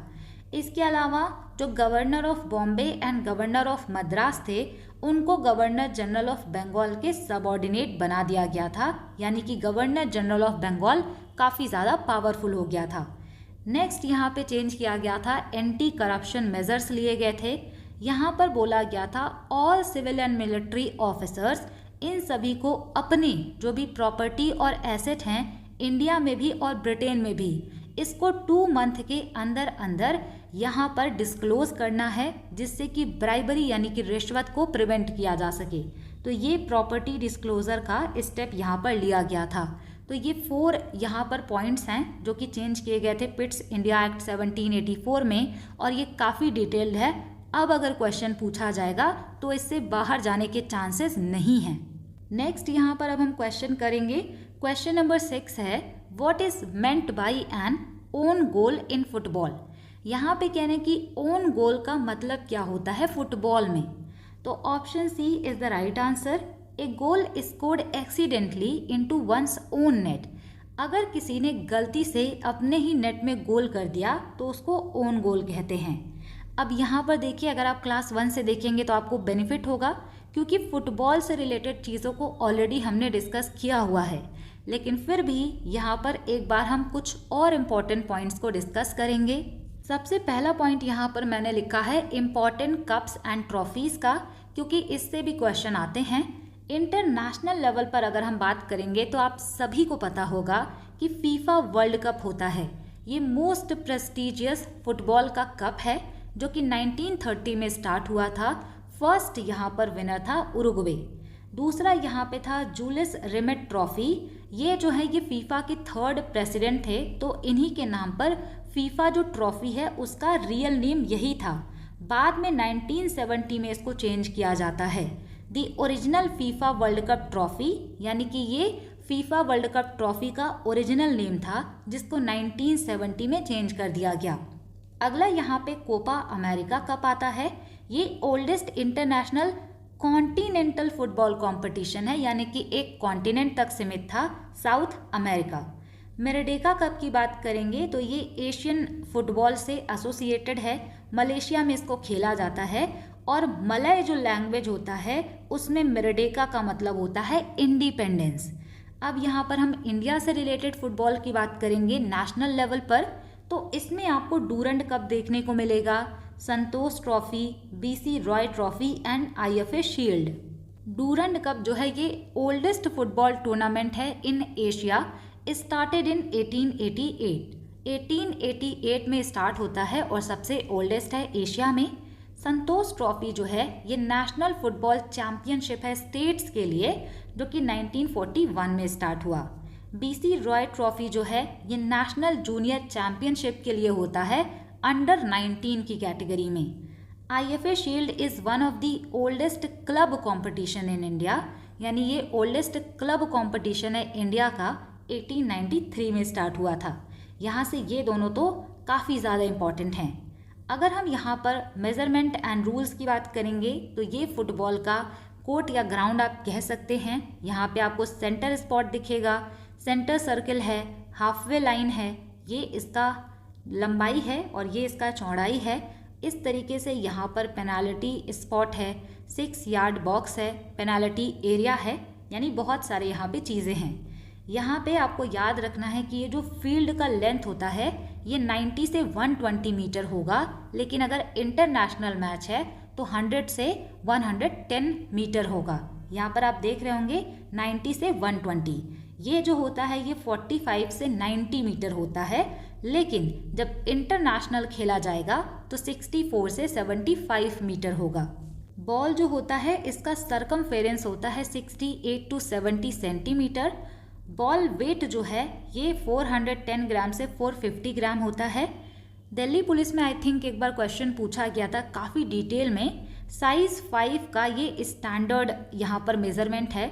फुटबॉल जो होते हैं उसमें अलग अलग साइजेस होते हैं, अलग अलग उनका सरकमफेरेंस भी वेरी करता है। गोल पोस्ट हाइट की बात करेंगे तो उसका हाइट हो जाता है 8 फीट या फिर 2.44 मीटर्स। गोल पोस्ट का जो विड्थ होता है वो होता है 7.32 मीटर्स, जो कि यहाँ पर 8 यार्ड्स हो जाएगा। नेक्स्ट यहाँ पे ड्यूरेशन की बात करेंगे, ऑलरेडी ये एग्ज़ाम में पूछा हुआ है। फुटबॉल मैच टोटल 90 मिनट्स का होगा और यहाँ पे 2 पार्ट में इसको खेला जाता है। 45 मिनट, फिर ब्रेक होता है, फिर 45 मिनट्स। अगला पॉइंट यहाँ पे है, a match can not continue if either team has fewer than 7 players. यहाँ पर मैच स्टार्ट नहीं होगा अगर किसी भी टीम के पास 7 प्लेयर से कम हैं, क्योंकि आपको पता होगा कि फुटबॉल में टोटल एक टीम में 11 प्लेयर्स होने चाहिए, लेकिन अगर 7 भी हैं तब भी मैच स्टार्ट हो सकता है, 7 से कम होंगे तो मैच स्टार्ट नहीं होगा। गोल पोस्ट यहाँ पे जो होता है उसका कलर वाइट ही होना चाहिए, must be white. Offside player क्या होते हैं? A player is offside if any part of their head, body और feet is in the opponent's half and closer to the goal line than both the ball and second to the last opponent। नहीं समझ आया तो इसको simple language में समझिए कि एक प्लेयर ऑफ साइड तब माना जाएगा जब उसका हेड, उसकी बॉडी, उसका फीट अपोनेंट का जो हाफ एरिया होता है उसके काफ़ी क्लोज हो या फिर गोल लाइन के आगे वो एकदम खड़ा हो जाए, तो इस वजह से उसको ऑफ साइड प्लेयर कहते हैं। और अगर जानबूझकर कोई इस तरीके से करता है तो जो अपोनेंट टीम होती है उनको एक डायरेक्ट फ्री किक दे दी जाती है पेनाल्टी के तौर पर, तो ये इंपॉर्टेंट होता है ऑफ साइड। नेक्स्ट यहाँ पे अब हम करंट विनर्स की बात करेंगे कि 2025-2026 में कौन सी चीज़ें हुई, किसने इसको जीता है। तो यहाँ पे मोस्ट इम्पॉर्टेंट संतोष ट्रॉफी है 2025-26 का, इसको जो है सर्विसेज ने जीता है और ये उनका 8th टाइटल है, यानी 8वीं बार उन्होंने जीता है by defeating Kerala in the final. ये 79th एडिशन था इस बार। अगर आपसे पूछा जाए कि फीफा वर्ल्ड कप कब होगा 2026 में, तो ये यूएसए, कनाडा एंड मैक्सिको के द्वारा ज्वाइंटली होस्ट किया जाएगा। 48 टीम्स यहाँ पर पहली बार फीचर किए जाएंगे। सैफ अंडर 19 जो है ये विमेंस चैम्पियनशिप 2026 में हुआ। इंडिया ने इस टाइटल को जीता है by defeating Bangladesh in the final held in Nepal. यानी कि देखिए ये जो है इसका फाइनल हुआ नेपाल में, जीता इसको इंडिया ने और इन्होंने हराया बांग्लादेश को। फीफा इंटरकॉन्टिनेंटल कप 2025 की अगर हम बात करें तो इंडिया एक स्ट्रॉन्ग कंटेंडर रहा है, क्योंकि इंडिया ने इसमें अचीव किया है 2nd रैंक। यहाँ पर इसको जीता है PSG पेरिस सेंट जर्मेन ने। इंडिया ने इसको पहले जीता था 2018 में और 2023 में। तो ये यहाँ से आप ध्यान रखेंगे कि इंडिया का 2025 में इसमें 2nd रैंक है। अब हम यहाँ पर बात करेंगे कि इंडिया का पहला फुटबॉल क्लब कौन सा था। तो इंडिया का पहला फुटबॉल क्लब हो जाएगा मोहन बागान। 1889 में इसको इस्टेब्लिश किया गया। फर्स्ट इंडियन क्लब ये था जिसने कि IFA शील्ड जीता 1911 में। कलकत्ता फुटबॉल क्लब जो है ये ओल्डेस्ट कंसीडर किया जाता है। ये इस्टेब्लिश किया गया था 1872 में, लेकिन ये इस टाइम पर एक्टिव नहीं है। इसके अलावा अगर आपसे पूछा जाए कि इंडिया का फुटबॉल में गोल्डन एरा कब था, तो 1950s एंड 60s के टाइम पर इंडिया का गोल्डन एरा चल रहा था, क्योंकि इंडिया ने एशियन गेम्स में भी गोल्ड जीता 1951 में भी और 1962 में भी। 1956 के ओलंपिक्स में भी इंडिया ने 4th रैंक पर फिनिश किया था। अगर हम फुटबॉल गवर्निंग बॉडी की बात करेंगे इंडिया में, तो वो हो जाएगा AIFF, all India football federation. Headquarter new Delhi में है। 1937 में इस्टेब्लिश किया गया। ऑलरेडी एग्जाम का क्वेश्चन है, ईयर आप नहीं भूल सकते। इम्पॉर्टेंट टर्मिनोलॉजीज यहाँ पर हो जाएगा nutmeg, dribbling, corner kick, free kick, yellow and red card ये पेनाल्टी के लिए दिया जाता है। Penalty shootout, hat trick, stopper and striker, जहाँ पर आपको नटमैग और dribbling, corner kick and free kick एकदम अच्छे से याद होना चाहिए। नेक्स्ट यहाँ पर अब हम बात करेंगे क्वेश्चन नंबर 7 की। Consider the following statements about India's winter Olympics participation. कह रहे हैं कि इंडिया का जो विंटर ओलंपिक पार्टिसिपेशन था उसके बारे में 2 स्टेटमेंट दिया हुआ है। पढ़िए और सही वाला ऑप्शन बताइए। तो यहाँ पे देखिए पहले वाले में लिखा गया है Shiva Keshavan competed in the 6 games and introduced luge to India। ये वर्ड अगर आपने पहली बार सुना है तो मैं आपको बता दूं, ये जो है ये आइसी सरफेस पर खेला जाता है। एक तरीके से विंटर ओलंपिक्स का पार्ट होता है। यहाँ पर अपोजिट साइड से इसको खेला जाता है और काफ़ी अनइवन सा आईसी ट्रैक होगा, वहाँ पर इसको खेलते हैं। तो यहाँ पे कह रहे हैं कि शिवा केशवन जो है इन्होंने 6 गेम्स में पार्टिसिपेट किया है और इंडिया की तरफ से इन्होंने ल्यूग यानी कि आईसी ट्रैक का जो इवेंट है वहाँ पर इंडिया को रिप्रेजेंट किया है। दूसरा यहाँ पे लिखा है Arif Mohammad Khan was the first Indian to qualify for 2 alpine skiing event in 2022। Arif Mohammad Khan 2022 में 2 अल्पाइन स्कीइंग स्पर्धाओं के लिए अर्हता प्राप्त करने वाले पहले भारतीय थे। तो यहाँ पर राइट आंसर हो जाएगा ऑप्शन सी। दोनों ही स्टेटमेंट बिल्कुल करेक्ट दिया गया है। तो यहाँ पर अब हम अगला क्वेश्चन देखने वाले हैं। क्वेश्चन नंबर 8 है, ये थोड़ा सा ओल्ड है, करंट अफेयर्स के पार्ट से ये है। विच 2024 India Bangladesh energy project involves a 765 kilowatt cross-border transmission line to boost hydroelectric trade across multiple countries। कौन सी 2024 भारत बांग्लादेश ऊर्जा परियोजना कई देशों में जल विद्युत व्यापार को बढ़ावा देने के लिए 765 kilowatt cross border transmission line से संबंधित है। तो यहाँ पर राइट आंसर हो जाएगा option B, Katihar Parbatipur Bornagar interconnection project. Option B यहाँ पर राइट आंसर है। नेक्स्ट क्वेश्चन है यहाँ पर, consider the following statements about the book being Indian by Pawan K Varma. तो ये जो है इन्होंने लिखा है, पवन के वर्मा ने लिखा है बुक बीइंग इंडियन। 2 स्टेटमेंट दिया गया है, पढ़ना है और बताना है कि कौन सा करेक्ट है और कौन सा नहीं। पहले यहाँ पर स्टेटमेंट में लिखा है the book won the Vodafone cross word book award for exploring Indian identity and culture. इस पुस्तक ने भारतीय पहचान और संस्कृति की खोज के लिए Vodafone cross word book award जीता था। काफ़ी पहले इनको अवार्ड मिला था इसके लिए। दूसरा यहाँ पे है, it received the Sahitya academy award for its contribution to Indian English poetry. इस बुक को साहित्य अकेडमी अवार्ड मिला क्योंकि इंडियन इंग्लिश पोइट्री में इन्होंने योगदान दिया, यानी इस बुक ने। तो राइट आंसर यहाँ पर हो जाएगा ऑप्शन ए। केवल यहाँ पर पहला स्टेटमेंट सही है, दूसरा स्टेटमेंट यहाँ पर रॉन्ग हो जाएगा। यहाँ पर इनके द्वारा रिसेंट में 2 बुक और लिखे गए हैं जो कि काफ़ी इंपॉर्टेंट है। वैसे इनके द्वारा और भी बुक्स लिखी गई हैं, लेकिन 2025 में इन्होंने लिखा है इकोस ऑफ इटर्निटी। 2026 में इन्होंने लिखा है the lady who carried the monk across the river. तो स्पिरिचुअल साइड से रिलेटेड थोड़ी बहुत बुक्स इन्होंने लिखी हैं। क्वेश्चन नंबर 10 यहाँ पर फिल इन द ब्लैंक्स पूछा गया है। Javelin thrower Neeraj Chopra won India's first ever gold at the world athletics championship 2023 held in. अब यहाँ पर देखिए, नीरज चोपड़ा के बारे में पूछा गया है।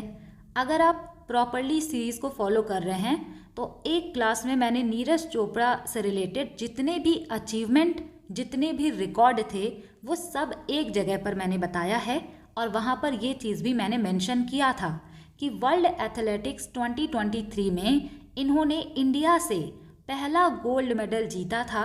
तो राइट आंसर यहाँ पर हो जाएगा ऑप्शन बी। ये आपसे पूछा गया है कि हुआ कहाँ पर था, तो ये हुआ था बुदापेस्ट, हंगरी में। Question number 11, who launch the campaign एक पेड़ माँ के नाम इन 2024 encouraging citizens to plant trees in honor of their mothers and mother earth। 2024 में एक पेड़ माँ के नाम अभियान किसने शुरू किया जिससे नागरिकों को अपनी माताओं और धरती माता के सम्मान में पेड़ लगाने के लिए प्रोत्साहित किया गया। तो राइट आंसर है option A. Prime minister Narendra Modi के द्वारा इसको लॉन्च किया गया था। मूव करेंगे नेक्स्ट क्वेश्चन पर। हमने रिवर के भी सारे जो लैंड फॉर्म्स क्रिएट किए जाते हैं, इरोजनल भी और डिपोजिशनल भी, वो भी डिस्कस किया हुआ है। यहाँ पर कॉन्सेप्चुअल क्लैरिटी पर क्वेश्चन पूछा गया है। Why do rivers in plains tend to develop meanders. मैदानी इलाकों में नदियाँ मियांडर्स यानी कि विसर्प क्यों बनाती हैं?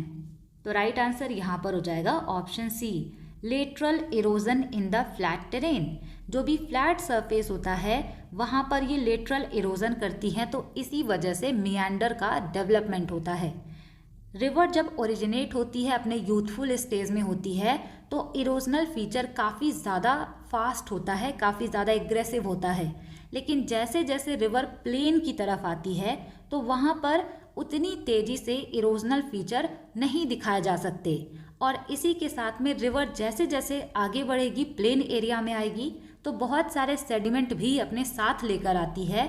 तो इस वजह से जब ये लेटरल यानी कि अपने ही किनारों को इरोजन करने लगती है, तो साइड साइड इरोजन करने की वजह से इस तरीके से यहाँ पर कुछ लैंड फॉर्म दिखाई देता है। इसी को मियांडर्स कहते हैं। तो ये लेटरल इरोजन की वजह से बनता है। वैसे भी यहाँ पर ऑप्शन काफ़ी इजी हैं। नेक्स्ट क्वेश्चन अगेन कंप्लीट हमने डिस्कस किया है।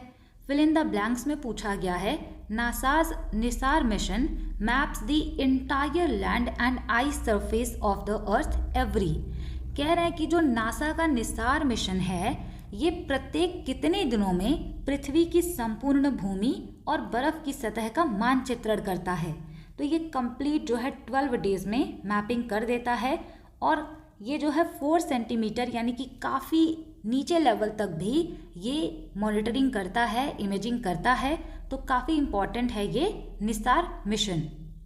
अगला क्वेश्चन है, which of the below statements on the plant hormone is incorrect. यहाँ पे कहने कि प्लांट हार्मोन जो होते हैं, इनसे रिलेटेड कौन सा स्टेटमेंट गलत है, यानी कि आपको गलत वाला बताना है। इन्होंने लिखा है ऑक्सिन प्रमोट्स ग्रोथ, यानी कि ऑक्सिन प्लांट हार्मोन जो है ये ग्रोथ को प्रमोट करता है। दूसरा यहाँ पे लिखा है साइटोकाइनिन डिले एजिंग। साइटोकाइनिन जो होते हैं ये उम्र बढ़ने में देरी करते हैं। तीसरा लिखा है ethylene promotes seed germination. Ethylene seed germination यानी बीज अंकुरण को बढ़ावा देता है। डी यहाँ पे लिखा है gibberellins promote stem elongation. Gibberellin जो है ये तने की लंबाई को बढ़ाता है। बायोलॉजी की क्लास में काफ़ी डिटेल में ये चीज़ कवर है, तो सबसे पहले बेसिक आप कर लीजिएगा। तो यहाँ पे हम सारे प्लांट हार्मोन को डिस्कस करेंगे।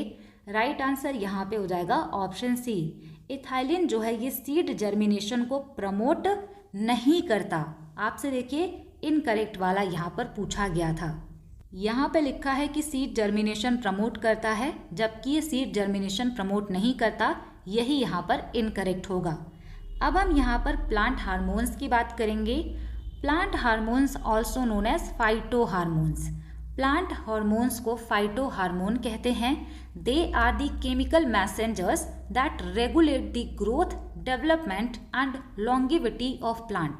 ये केमिकल मैसेंजर्स होते हैं जो कि पौधों की ग्रोथ, उनका जो विकास है और उनका लॉन्गिविटी यानी प्लांट कितने टाइम तक जीवित रहेगा, ये सारी चीज़ें इनके द्वारा यहाँ पर डिसाइड होती हैं।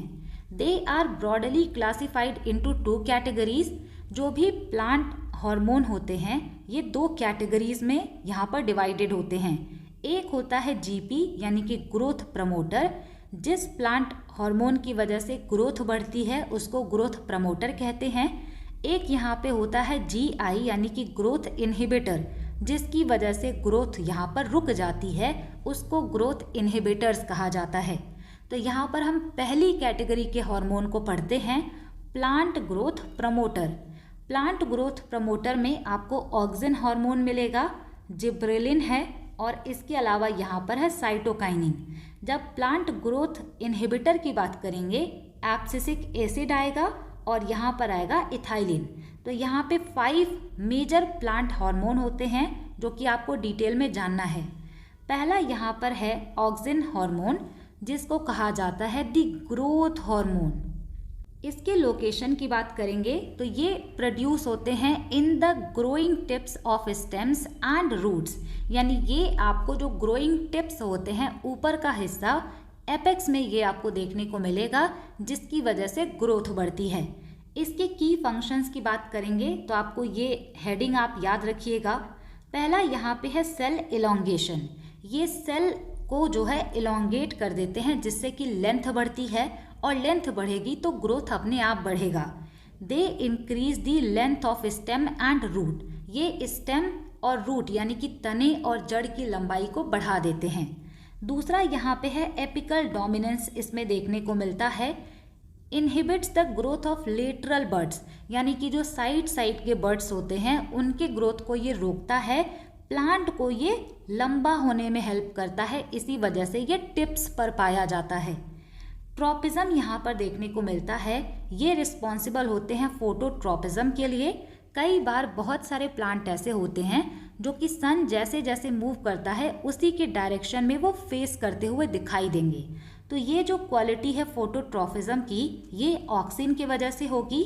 और इनका एक प्रॉपर्टी होता है ग्रेविट्रॉपिज्म, यानी कि growth in response to gravity, तो ये भी ऑक्सिन की वजह से होगा।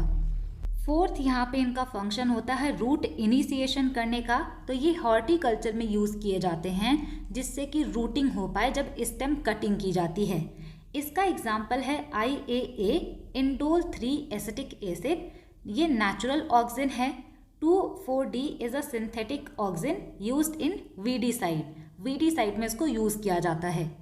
अब यहाँ पे दूसरा आता है जिब्रेलिन। ये एलोंगेशन हार्मोन है, यानी ये भी एक तरीके से ग्रोथ को प्रमोट करता है। लेकिन इन दोनों में डिफरेंस क्या है, ये टिप्स पर पाया जाएगा, लेंथ इंक्रीज करने का काम करेगा। लेकिन ये जो इंटरनोड्स होते हैं उनको साइज में बढ़ाने का काम करता है। Stem elongation causes rapid growth in internode used to increase the size of grape stalks, यानी कि जो ग्रेप स्टॉक्स होते हैं उनकी साइज बढ़ाने में काम करते हैं और ये इंटरनोड की ग्रोथ में काम आते हैं। दूसरा यहाँ पे है ब्रेकिंग डोरमेंसी। जब भी सीड आप प्लांट करते हैं यानी सॉइल में लगाते हैं तो बड्स धीरे धीरे जर्मिनेट करता है, तो ये वही काम करते हैं। तो यहाँ पे लिखा है ब्रेकिंग डोरमेंसी, ये बड्स के जर्मिनेशन में काम आते हैं। इसके अलावा इनका फंक्शन होता है बोल्टिंग एंड माल्टिंग का। बोल्टिंग का मतलब है कि कई बार बहुत सारे प्लांट में सडन फ्लावरिंग यानी अचानक से फ्लावरिंग हो जाती है, वो इन्हीं के वजह से होती है। और जो ब्रीविंग इंडस्ट्री यानी जो पेय पदार्थ की इंडस्ट्री होती है वहाँ पे माल्टिंग प्रोसेस को बढ़ाने के लिए इसका यूज़ किया जाता है। थर्ड यहाँ पे ग्रोथ प्रमोटर हार्मोन है साइटोकाइनिन। साइटोकाइनिन जो है ये ग्रोथ को प्रमोट करता है, कैसे? सेल को डिवाइड करके। तो ये सेल डिवीज़न हार्मोन है। इसका की फंक्शन हो जाएगा cell division. It works with the auxin to promote cytokinesis. तो ये जो है साइटोप्लाज्म को डिवाइड करता है ऑक्सिन के साथ में मिल करके, जिससे कि ग्रोथ हो। दूसरा यहाँ पे है डिलेइंग सेनेसेंस। इसका मतलब होता है कि ये एजिंग को डिले करते हैं, यानी कि पौधे की उम्र जल्दी ना बढ़े उसको ये कम करते हैं। Delay the ageing of the leaves. इसको रिचमॉन्ड लैंग इफेक्ट भी कहा जाता है। Keeping them green for longer. तो जब ये एज को डिले कर देंगे तो जो लीव्स होती हैं वो काफ़ी ज़्यादा टाइम तक ग्रीन दिखेंगी।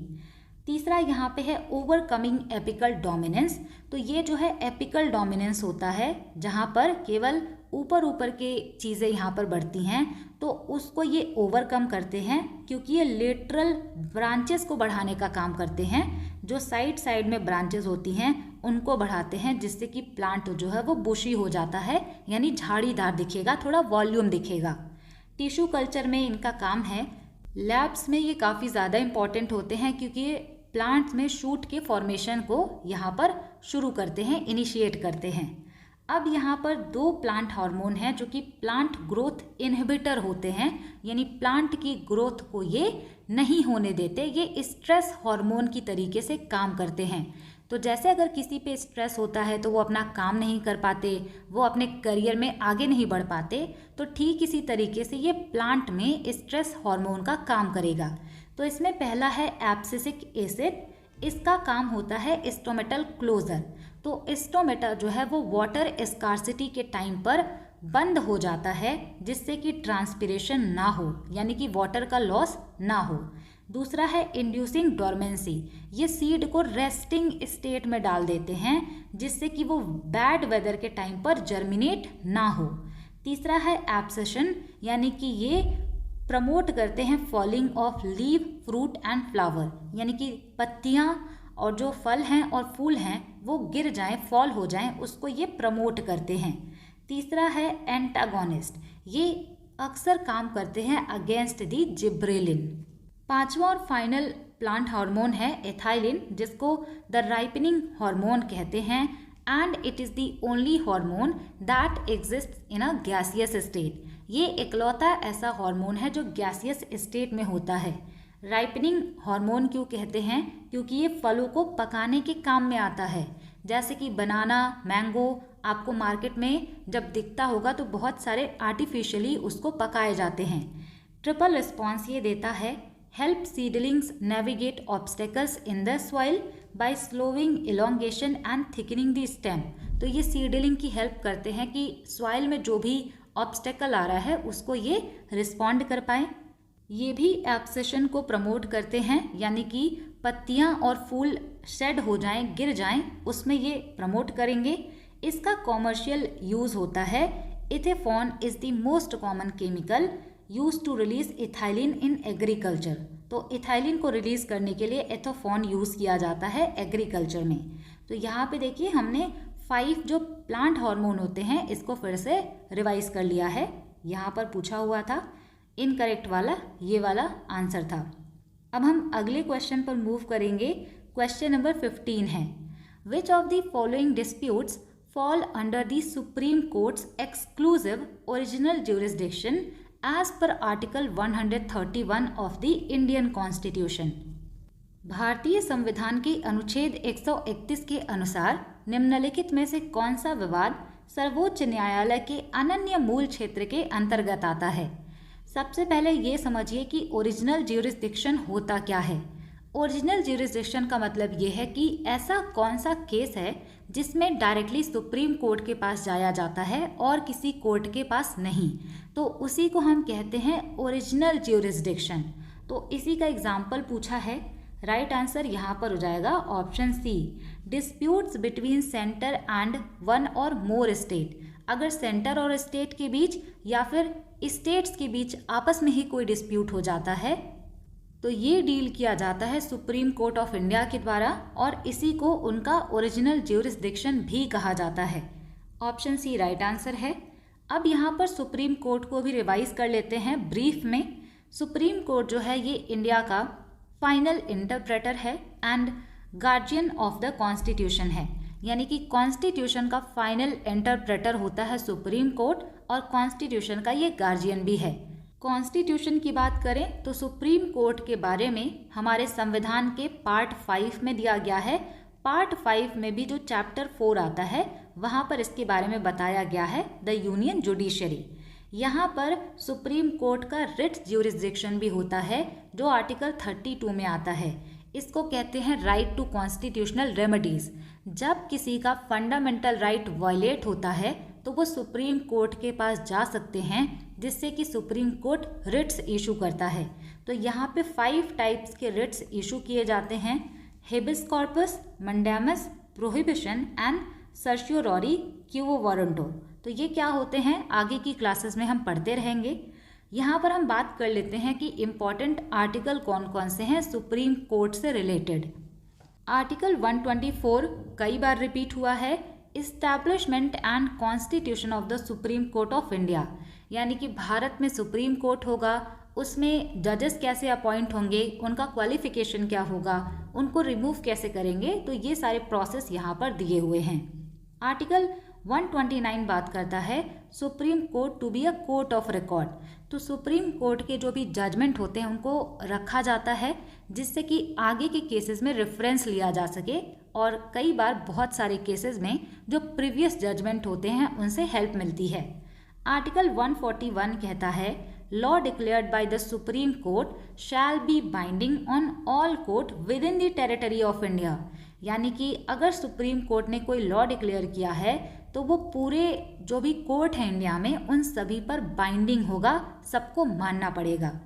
अगर ज्यूरिसडिक्शन और पावर पूछा जाए तो ओरिजिनल ज्यूरिसडिक्शन आर्टिकल 131 में आएगा, अपीलेट ज्यूरिसडिक्शन आर्टिकल 132, 133 एंड 134 में आएगा, जहां पर 132 में कॉन्स्टिट्यूशनल से रिलेटेड अपीलेट ज्यूरिसडिक्शन है, सिविल मैटर से और criminal matter related appellate jurisdiction होता है। अपीलेट ज्यूरिसडिक्शन का मतलब है कि पहले केस किसी और कोर्ट में है, वहाँ के जजमेंट से अगर आप संतुष्ट नहीं हैं तो आप अपील कर सकते हैं अपर कोर्ट्स में और सुप्रीम कोर्ट में। आर्टिकल 137 बात करता है जुडिशियल रिव्यू की। सुप्रीम कोर्ट के पास ये पावर है कि वो किसी भी जजमेंट को यहाँ पर रिव्यू कर सकते हैं। आर्टिकल 143 ये भी कई बार एग्जाम में रिपीट किया गया है। Power of the president to consult the supreme court on matters of public importance. अगर प्रेसिडेंट को किसी भी चीज़ को लेकर के कंसल्ट करना है तो इनको एडवाइस देना होगा। ये आता है एडवाइजरी ज्यूरिसडिक्शन आर्टिकल 143 में। आर्टिकल 32 हमने पढ़ ही लिया, यहाँ पर रिट्स इशू किया जाता है और डॉक्टर BR अम्बेडकर ने आर्टिकल 32 को heart and soul of the Indian constitution कहा था। इसके अलावा आर्टिकल 13 जो है ये बात करता है कि अगर कोई भी ऐसा लॉ बनाया गया जो कि फंडामेंटल राइट्स को वायलेट करता है तो वो लॉ सुप्रीम कोर्ट के द्वारा खारिज कर दिया जाएगा, नल एंड वॉइड डिक्लेयर कर दिया जाएगा। तो ये आर्टिकल 13 में है और ये एक तरीके से जुडिशियल रिव्यू का बेसिस भी माना जा सकता है। आर्टिकल 126 बात करता है appointment of acting chief justice की। आर्टिकल 127 एडहॉक जजेस की बात करता है। एडहॉक जजेस क्या होते हैं? कई बार किसी भी केस को सुनने के लिए जजेस का जो नंबर है यानी जजेस कितने होने चाहिए मिनिमम, वो कोटा कंप्लीट नहीं होता, तब एडहॉक जजेस को बुलाया जाता है। आर्टिकल 120 बात करता है अटेंडेंस ऑफ रिटायर्ड जजेस at sitting of the supreme court. तो रिटायर्ड जजेस का जो सिटिंग है सुप्रीम कोर्ट में वो इस आर्टिकल में डील किया जाता है। इसके अलावा कुछ बेसिक चीज़ें और हैं, जैसे कि पूछा जाए कि सुप्रीम कोर्ट कि जो जजेस होते हैं कौन अपॉइंट करेगा, तो इनको जो है प्रेसिडेंट के द्वारा अपॉइंट किया जाता है। और इसके अलावा जो चीफ जस्टिस ऑफ इंडिया और सीनियर जजेस होते हैं उनसे कंसल्ट करके ही अपॉइंटमेंट होता है। इसी को कॉलेजियम सिस्टम भी कहा जाता है। अगर इनको रिमूव करना है तो रिमूवल के ग्राउंड क्या होंगे? प्रूवन मिसबिहेवियर और इनकैपेसिटी।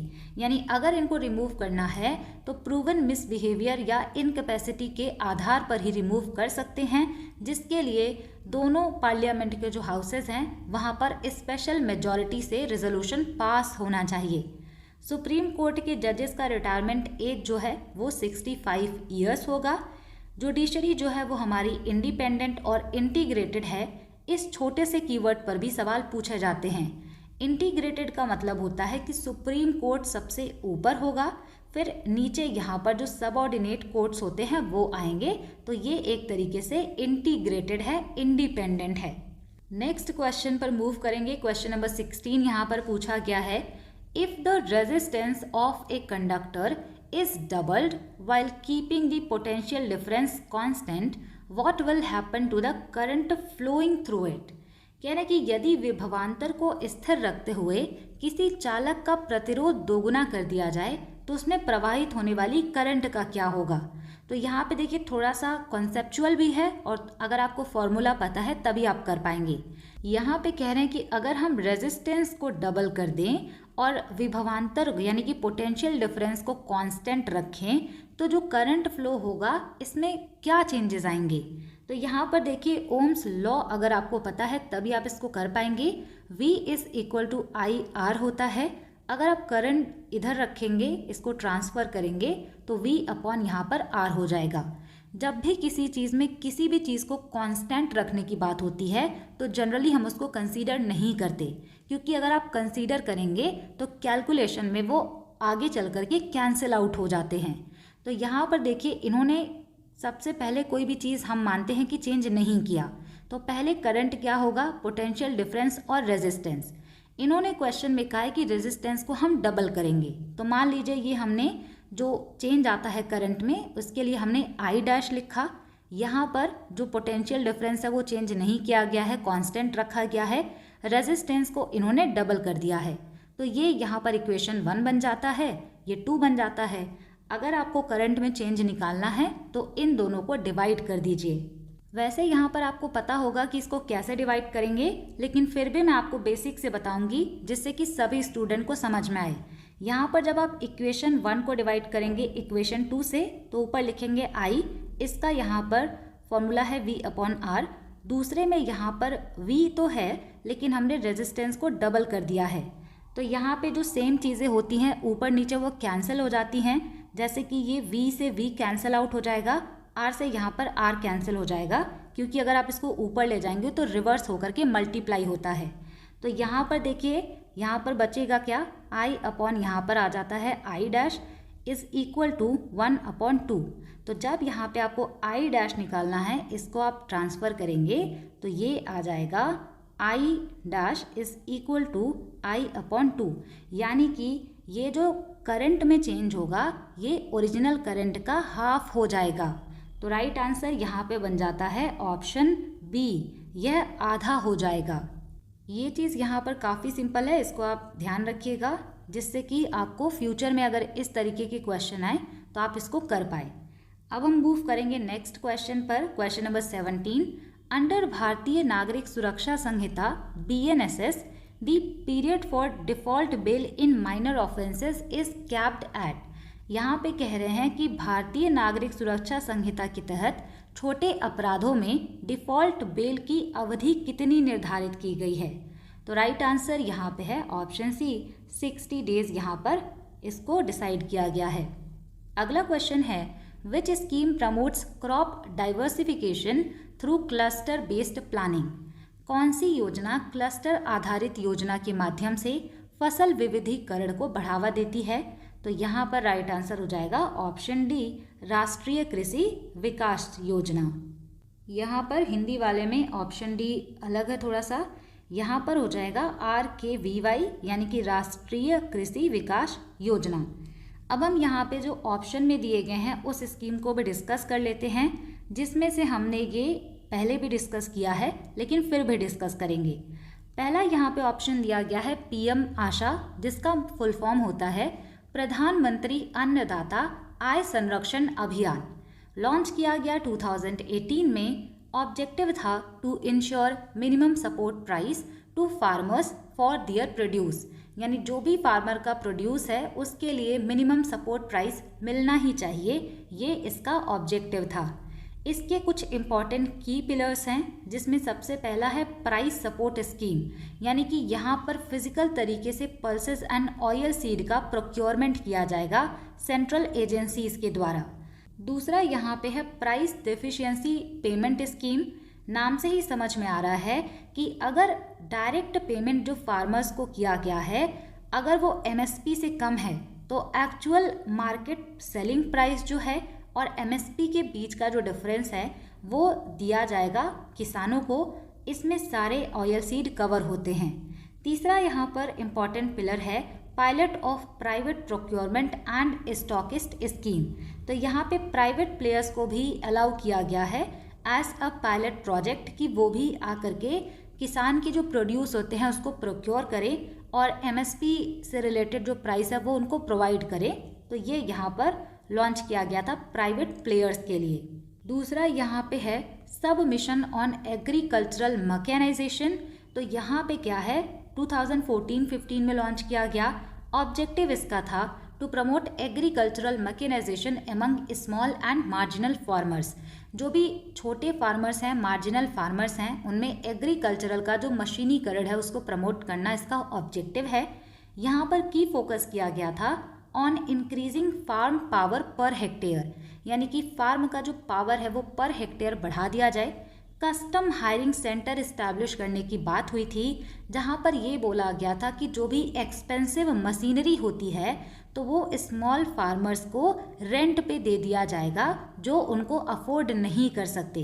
तो इसके लिए custom hiring centre banana, reducing the cost of cultivation and solving the problem of labour shortage. तो यहाँ पर कल्टीवेशन का कॉस्ट कम करना, लेबर शॉर्टेज की प्रॉब्लम को सॉल्व करना, ये सभी इसके की फोकस एरियाज हैं। तीसरा यहाँ पे है एग्रीकल्चरल इंफ्रास्ट्रक्चर फंड। तो यहाँ पे सबसे इम्पॉर्टेंट पॉइंट ये आता है कि ये किसी क्रॉप या किसी भी चीज़ के लिए नहीं है। जब यहाँ पे एग्रीकल्चरल प्रोड्यूस हो जाता है तो पोस्ट हार्वेस्ट जो क्रॉप्स, जो भी ग्रेन्स हैं, उनको कैसे मैनेजमेंट किया जाएगा, उसके लिए इसको लॉन्च किया गया था। लॉन्च किया गया इसको 2022 में। इंफ्रास्ट्रक्चर लिखा है तो इंफ्रास्ट्रक्चर ध्यान रखिएगा, to provide medium long term debt financing for investment in post harvesting management and community farming asset. यानी कि जब एक बार फसल काट लिया गया, पोस्ट हार्वेस्ट हो गया तो कैसे उसको मैनेज करेंगे, कहाँ पर रखेंगे, कोल्ड स्टोरेज कहाँ बनाएंगे, ये सारी चीज़ों से ये डील करता है। यहाँ पर बोला गया था कि जो भी लोग 2 करोड़ तक का लोन लेते हैं उनको 3% का इंटरेस्ट सबवेंशन दिया जाएगा। इंटरेस्ट सबवेंशन का मतलब ये होता है कि अगर आपने 5% पर लोन लिया, अगर यहाँ पर गवर्नमेंट ने बोला है कि आपको 3% का इंटरेस्ट सबवेंशन मिलेगा तो आपको यहाँ पर 2% देना होगा। 3% का जो इंटरेस्ट होगा वो गवर्नमेंट देगी। Credit guarantee coverage is provided under the credit guarantee fund trust for micro and small enterprises. तो जो भी माइक्रो एंड स्मॉल एंटरप्राइजेज हैं उनको क्रेडिट गारंटी दिया जाएगा under the credit guarantee fund trust. Support building यहाँ पर दिया जाएगा जिससे कि cold storage, warehouses and assaying units बन पाएँ। इसका मतलब होता है मूल्यांकन इकाइयाँ। तो ये यहाँ पर बनाने की बात हुई थी। अगला यहाँ पे जो कि क्वेश्चन इसी से रिलेटेड था, राष्ट्रीय कृषि विकास योजना। ऑब्जेक्टिव था to provide autonomy to states to plan and execute agricultural scheme based on local need, यानी कि लोकल नीड्स के आधार पर एग्रीकल्चरल स्कीम बनाना, उसको इम्प्लीमेंट करना, ये स्टेट को ऑटोनॉमी दी गई थी। तो यहाँ पर क्रॉप डाइवर्सिफिकेशन से रिलेटेड चीज़ें भी इसमें बताई गई। तो ये क्वेश्चन में पूछा हुआ है। इसको सबसे पहले लॉन्च किया गया था 2007 में as an umbrella scheme during the 11th 5-year plan. इसको लॉन्च उस वक्त किया गया था एग्रीकल्चरल ग्रोथ को बढ़ाने के लिए, लेकिन बाद में 2017-18 में इसी को फिर से रीब्रांड करके RKVY रफ्तार नाम दिया गया। ये फोकस करता है infrastructure, asset and value addition project पर, इनकरेज करता है agri entrepreneurship and innovation startup in agricultural sector. Question number 19 यहाँ पर देखते हैं। Read the below statements marked as assertion and reason. Assertion और रीजन दिया हुआ है, पढ़ करके बताना है कि कौन सा ऑप्शन करेक्ट है। असर्शन में लिखा है particulate matter 2.5 is more harmful than particulate matter 10 in air quality index. कह रहे हैं कि पार्टिकुलेट मैटर 2.5 जो होता है ये पार्टिकुलेट मैटर 10 से भी ज़्यादा हार्मफुल यानी कि नुकसानदायक होता है। रीज़न में लिखा गया है particulate matter 2.5 particles are smaller and can reach deep into the lungs and bloodstream. कह रहे हैं कि पार्टिकुलेट मैटर 2.5 जो है ये काफ़ी ज़्यादा छोटे पार्टिकल इनके होंगे जिससे कि ये लंग और ब्लड स्ट्रीम में काफ़ी डीप जा सकते हैं, तो इसी वजह से तो ये हार्मफुल होते हैं। तो राइट आंसर यहाँ पर हो जाएगा option A. Both assertion and reason are true and R is the correct explanation of A. अब चलिए यहाँ पर बात करते हैं कि जो ये एयर क्वालिटी इंडेक्स होता है इसमें कौन कौन से कंपोनेंट आते हैं। एयर क्वालिटी इंडेक्स जो है इंडिया का, इसको मॉनिटर किया जाता है सेंट्रल पोल्यूशन कंट्रोल बोर्ड के द्वारा। यहाँ पर 8 पॉल्यूटेंट्स को कवर किया जाता है और वो 8 पॉल्यूटेंट कौन कौन से हैं, तो यहाँ पे है PM10 यानी कि पार्टिकुलेट मैटर 10 माइक्रोन, 10 यहाँ पे लिखा होगा तो इसी वजह से यहाँ पे ये डैश का शाइन बना हुआ है। पार्टिकुलेट मैटर 2.5, उसके अलावा यहाँ पर होता है nitrogen dioxide, sulphur dioxide, carbon monoxide, ozone, ammonia और यहाँ पे लेड आ जाएगा। तो ये 8 पॉल्यूटेंट AQI में कवर किए जाते हैं इंडिया के। AQI कैटेगरी की बात करें तो अगर एयर क्वालिटी इंडेक्स का रेंज 0 से 50 है तो बहुत अच्छा, 51 से 100 है तो भी सेटिस्फैक्ट्री है, 101 से 200 होता है तो मॉडरेट है, 200 से लेके 300 पहुंच जाए तो ये थोड़ा ख़राब स्थिति होता है। यहाँ पर वेरी पुअर और बहुत ही सीवियर पोल्यूशन होता है तब यहाँ तक स्कोर पहुँचेगा। एग्ज़ाम के लिए कुछ इंपॉर्टेंट पॉइंट्स यहाँ पे ध्यान रखिएगा। नेशनल एयर क्वालिटी इंडेक्स जो है इसको न्यू दिल्ली में लॉन्च किया गया था 17 सितंबर 2014 में एज पार्ट ऑफ द स्वच्छ भारत अभियान। स्वच्छ भारत अभियान के पार्ट के रूप में 2014 में इसको लॉन्च किया गया। इसी के साथ national clean air programme NCAP इसको लॉन्च किया गया 2019 में। ये गवर्नमेंट की लॉन्ग टर्म स्ट्रैटेजी था, यानी कि लॉन्ग टर्म स्ट्रैटेजी था to reduce particulate matter concentration by 20 to 30% by 2024। यहाँ पर 2017 को बेस मानते हुए ये कहा गया था कि 2024 तक हम पार्टिकुलेट मैटर को 20 to 30% कम कर लेंगे। तो ये यहाँ पर टारगेट था। Question number 20, which national park reported A successful tiger population rise in 2024 reaching over 150 tigers. किस राष्ट्रीय उद्यान ने 2024 में बाघों की आबादी में सफल वृद्धि दर्ज की है जो 150 से भी अधिक बाघों तक पहुंच गई है? तो राइट आंसर ऑप्शन सी है, कॉर्बेट नेशनल पार्क। अगर आप यहाँ तक वीडियो देख रहे हैं तो बहुत अच्छी बात है, आपका फोकस बहुत अच्छा है कि आप यहाँ तक क्लास को देख पाएँ। क्लास बड़ी होने की वजह से क्लास कितना भी अच्छा हो, कंटेंट कितना भी सही हो, बहुत सारे स्टूडेंट नहीं देख पाते क्योंकि आजकल सभी का अटेंशन स्पैन बहुत कम हो गया है। जो भी स्टूडेंट सारी चीज़ों को देखते हैं, अच्छे से उसको फॉलो करते हैं और रिवाइज करते हैं, लॉन्ग टर्म में उन्हीं को बेनिफिट मिलेगा। बाकी जो 5-10 मिनट सारी क्लासेस को देखते हैं उनका कोई भी बेनिफिट नहीं होने वाला। अगर आप यहाँ तक वीडियो को देख रहे हैं तो मुझे कमेंट सेक्शन में ज़रूर बताइएगा कि कॉर्बेट नेशनल पार्क किस स्टेट में है। यहाँ पे आप कमेंट सेक्शन में लिखिएगा कॉर्बेट नेशनल पार्क और यहाँ पे उसका ईयर लिखिएगा। कई सारे स्टूडेंट बहुत टाइम बाद कमेंट करते हैं तो याद नहीं रह जाता कि किस वीडियो में कौन सा क्वेश्चन पूछा था, तो आप यहाँ पर मेंशन कर दीजिएगा कॉर्बेट नेशनल पार्क।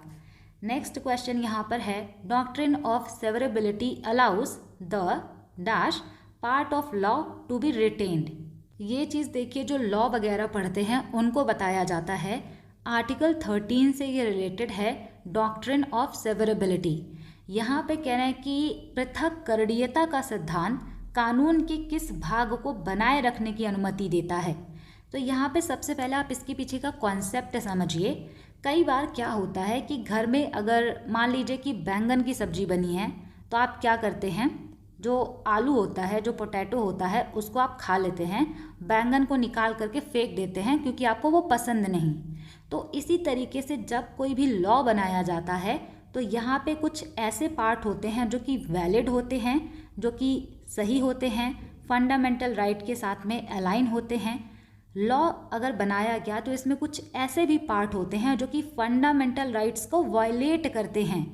तो लॉ ऑफ सेवरेबिलिटी यहाँ पे क्या कहता है कि अगर कोई भी लॉ ऐसा बनाया गया है, इसमें जो भी अच्छे पॉइंट हैं, जो वैलिड पॉइंट हैं, जो फंडामेंटल राइट को वायलेट नहीं करते, ठीक ठाक सारी चीज़ें यहाँ पर हैं, उनको रिटेन किया जाएगा कि कानून का ये जो पार्ट है इसको माना जाएगा।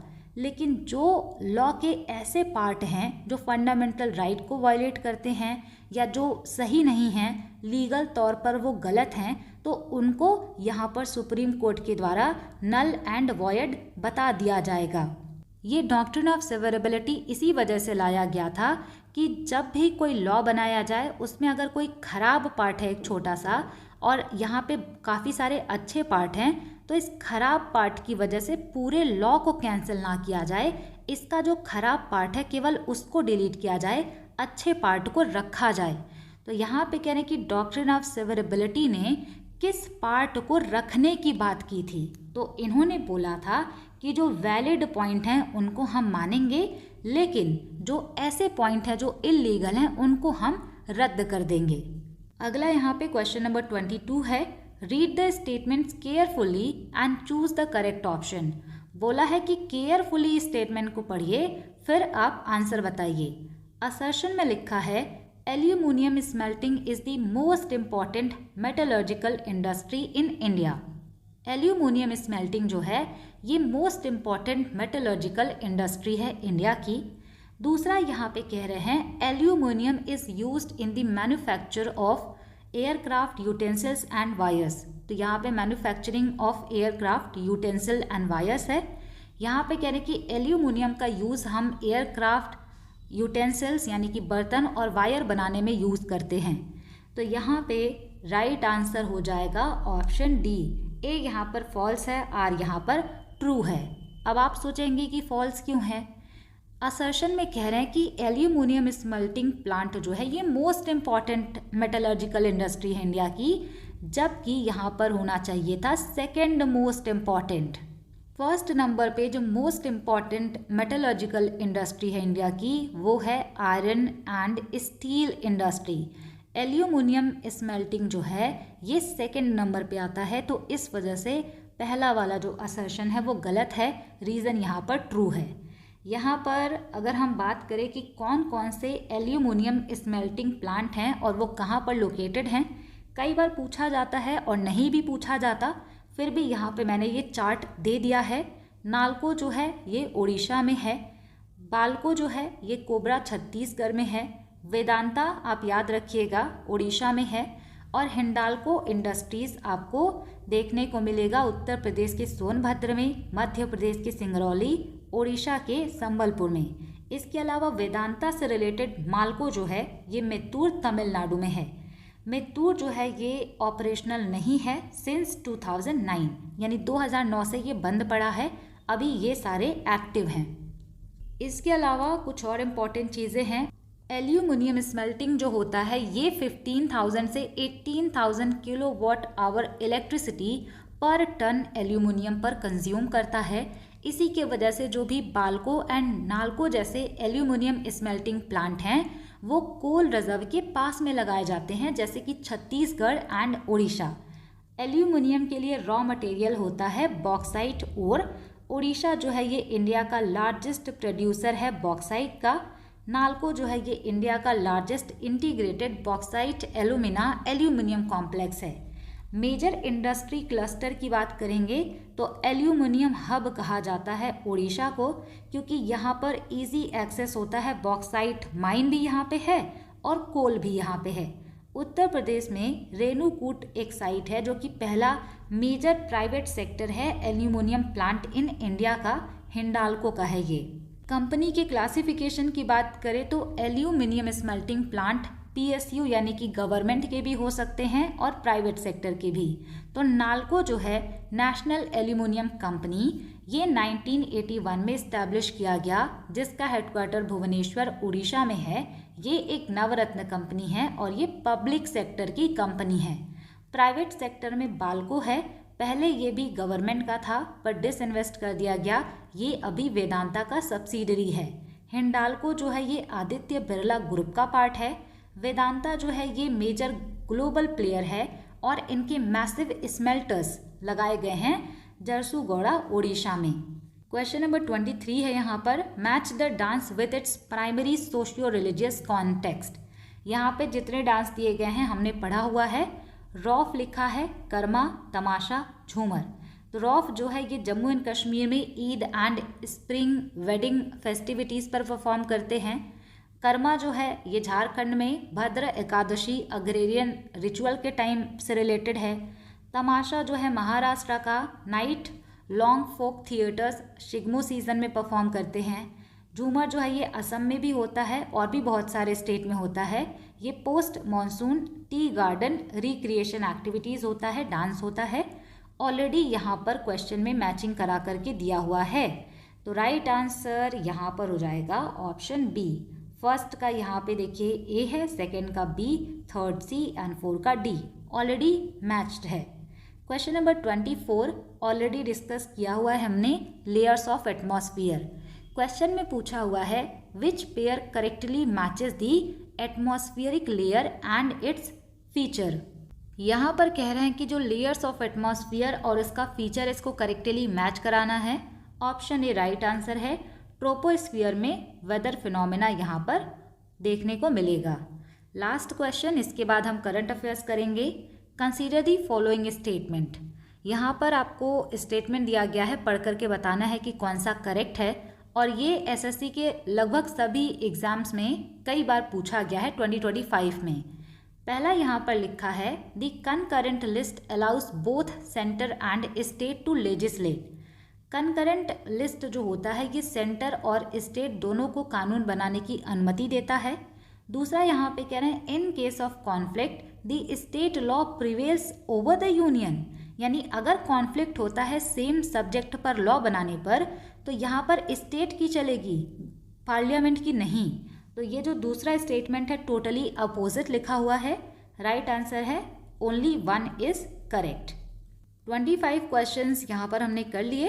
अब 5 करंट अफेयर्स भी देखेंगे, जिसमें पहला क्वेश्चन है what is the name of Indian railways first humanoid robot. Indian railway के द्वारा पहला ह्यूमनॉइड रोबोट लगाया गया है, जिससे कि जो क्राउड होता है स्टेशन पर उसको मैनेज किया जाए, तो उसका नाम है ASC अर्जुन।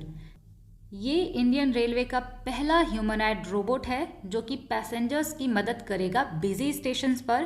पर्पस क्या है कि पैसेंजर को असिस्टेंस दे, रियल टाइम इंफॉर्मेशन प्रोवाइड करे। पूछा जाएगा कि कहाँ पर डिप्लॉय किया गया।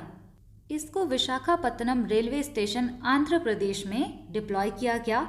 डेवलप किया गया है RPF यानी कि रेलवे प्रोटेक्शन फोर्स के द्वारा। सेकेंड यहाँ पे क्वेश्चन आता है Which Indian state has declared 2026 as the year of agriculture? 2026 को ईयर ऑफ एग्रीकल्चर किसने डिक्लेयर किया है? तो मध्य प्रदेश ने इसको डिक्लेयर किया है, जिससे कि ये 2026 में फार्मिंग ग्रोथ और रूरल डेवलपमेंट पर फोकस करेंगे। मध्य प्रदेश के गवर्नर मंगू भाई पटेल के द्वारा इसको अनाउंस किया गया था। गोल यहाँ पर यही है कि एग्रीकल्चरल इनोवेशन को प्रायोरिटी दी जाए, फार्मिंग कम्युनिटी को सपोर्ट किया जाए। थीम इसका रखा गया है prosperous farmers prosperous state. Third यहाँ पे है in which country was the 17th edition of the trilateral exercise Dosti 17 held. तो यहाँ पे ट्राईलेटरल एक्सरसाइज है दोस्ती 17, ये कहाँ पर हुआ? तो ये हुआ माले मालदीव्स में। ये एक हाई लेवल का ट्राईलेटरल मैरीटाइम एक्सरसाइज है जो कि ये इंश्योर करता है इंडियन ओशियन में सेफ्टी एंड सिक्योरिटी। ये एक बाईएनियल एक्सरसाइज यानी कि 2 सालों में एक बार होने वाला एक्सरसाइज है। फर्स्ट टाइम 1991 में हुआ था। श्रीलंका ने इसको 2012 में ज्वाइन किया। इसमें कौन कौन से कंट्री पार्टिसिपेट करेंगे? तो इंडिया, श्रीलंका एंड मालदीव्स। इसको माले में होस्ट किया गया 17 to 19 जनवरी 2026 में। सिग्निफिकेंस क्या है? तो कोई भी मिलिट्री एक्सरसाइज किया जाता है तो यहाँ पे सिनर्जी क्रिएट करने के लिए इसको किया जाता है between the coast guard of these 3 neighbouring nation. Fourth यहाँ पे क्वेश्चन है which Indian army officer won the UN secretary general's award 2025। UN secretary general award दिया गया 2025 का, ये मिला है मेजर स्वाति शांता कुमार को। ये इंडियन आर्मी ऑफिसर हैं बेंगलुरु से और इनको यहाँ पर अपने पीस बिल्डिंग एफर्ट यानी कि शांति बनाने का जो प्रयास इन्होंने किया उसकी वजह से दिया गया। इनका प्रोजेक्ट था इक्वल पार्टनर्स लास्टिंग पीस। ये जो है वुमेन्स जो होती थी उनसे जाके मिलती थी उनकी टीम और शांति बनाने के प्रयास करते थे। जेंडर इक्वलिटी पर भी इन्होंने कंट्रीब्यूट किया है, तो इस वजह से इनको ये अवार्ड दिया गया है। लास्ट क्वेश्चन है which city will be the first to get India's 3D printed automatic weather station. कौन सी सिटी को इंडिया का पहला 3D printed automatic weather station मिलेगा या फिर लगाया जाएगा? तो वो हो जाएगा दिल्ली। ये जो मेट्रोलॉजी होता है, मौसम विज्ञान, उसका एक टेक्नोलॉजिकल अपग्रेड है जो कि दिल्ली में लगाया जाएगा। इसको डिप्लॉय किया जाएगा या डेवलप किया जाएगा Indian institute of tropical metrology के द्वारा। इसका मिशन ये है कि जो भी वेदर होते हैं उनका सही तरीके से प्रेडिक्शन यानी कि एक्यूरेसी के साथ में इसका फोरकास्ट किया जाए। तो ये यहाँ पर हो गए 25 MCQs, 5 करंट अफेयर्स। अगर आपने इस वीडियो को पूरा देखा है और आपको सारी चीज़ें समझ में आई हैं, वीडियो अच्छा लगा है, तो वीडियो को हाइप ज़रूर कर दीजिएगा। अगर आपने इसको लास्ट तक देखा है तो बहुत अच्छी बात है। Thanks for watching. Stay tune, keep learning, keep working hard.